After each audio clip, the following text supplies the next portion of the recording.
So today I'm going to share with you our favourite no-cost outings with children.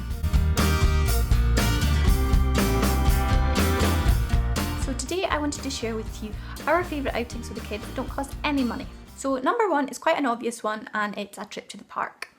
We love going to the park. You can make a real outing of it by visiting a different park you don't normally visit, take a picnic with you, take everything that you need so that when you get there you're not going to discover that you don't have something and have to come home. Take everything so you can stay for a while. If it's a hot day, take sun cream, take plenty of water. If it's colder, make sure you take jumpers and jackets and wellies and whatever else you might need. Pack a picnic. If you're going for a while and you're a mummy, you can take whatever drink you like, whether it's a flask of tea or some juice or whatever.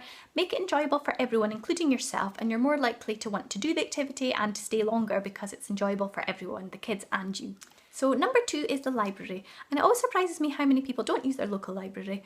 Sometimes it's because their local library maybe doesn't have great resources. But one thing I used to do when Caitlin was little was we used to jump on the bus and we would take the bus to a nearby town that had a bigger library, and we would go to book bug sessions, which might not be available in your area. They were kind of like, they would read stories and do songs and things like that. But even if that wasn't on, you can just go for a trip. You can look at the books, read stories together, and it's a really good learning experience and kids really love it. And then they can choose books to take home so that it's almost like buying something from the shops, except it's not costing you any money.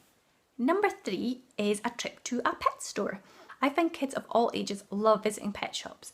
Make a real outing of it. Talk about it beforehand, where you're going to go, what things you would like to see, what animals you hope to see, what you think the animals will be doing. And when you get there, spend lots of time. Don't be like, oh yeah, look, there's a rabbit, right, let's go.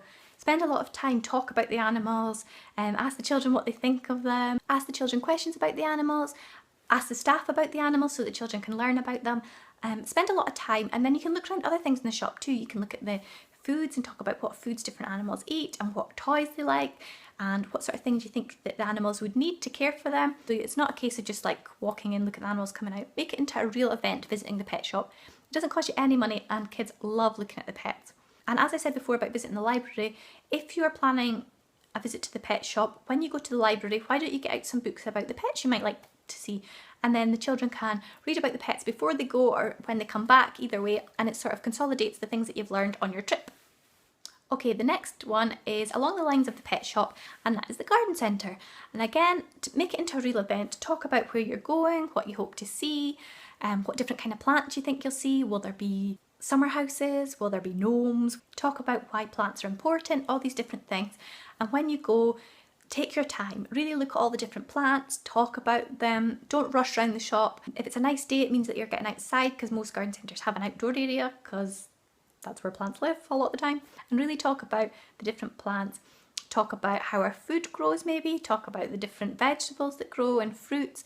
And then maybe when you come home, you can have snacks based around some of the things you've talked about at the garden centre. So if you've talked about how they grow strawberries and we've maybe looked at some strawberry plants, go home and you can have some strawberries at snack time. So make it into a learning experience that the children are going to enjoy, and it doesn't cost any money, but it can be a real good experience for the children. Another activity we like to do is to visit the woods near our house. Now we're Scottish, so I don't know if everybody says woods or if it's just Scottish people, but woods are like the forest. So we like to visit the woods or forest. And the age that Elle's at, everything's interesting to her. She loves watching the leaves and the trees, and everything's fascinating. But when your child gets a little bit bigger, and they've maybe been a lot of times, it might start to lose the novelty a bit. So one thing I've done before is make up a treasure hunt.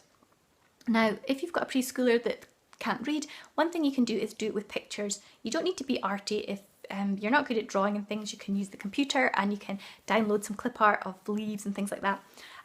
If you can draw, then that's great. All you have to do is take a bit of paper and you would draw things down one side of the page, like leaves or fir cones or feathers or stones, that kind of thing, and take a bag with you, and the child will look in the woods or the forest, pick up the things that are on their list, and when they find them on their list, they can tick them off, and it just makes it a little bit more interesting for them, and they're getting fresh air and they're learning and they're finding things, and it's all good fun for everyone. So this is my treasure hunt just to show you, and if like me you're not that great at drawing, then you can explain to your children what the things are. For example, moss. You might have to tell them what that is. So yeah, so obviously they won't be able to read it, but the visuals will remind them, and you can tell them what all the different pictures are, and they can have fun trying to find them.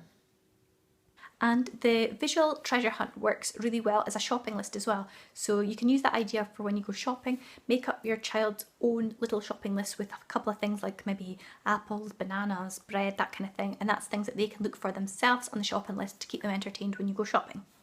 I'm sure there are other outings that we do that don't cost money, but they are the ones I can think of at the moment off the top of my head, so I thought I would share them with you. There might be a part 2 video if I think of more, but at the moment those are my ideas for outings with the kids that don't cost you any money.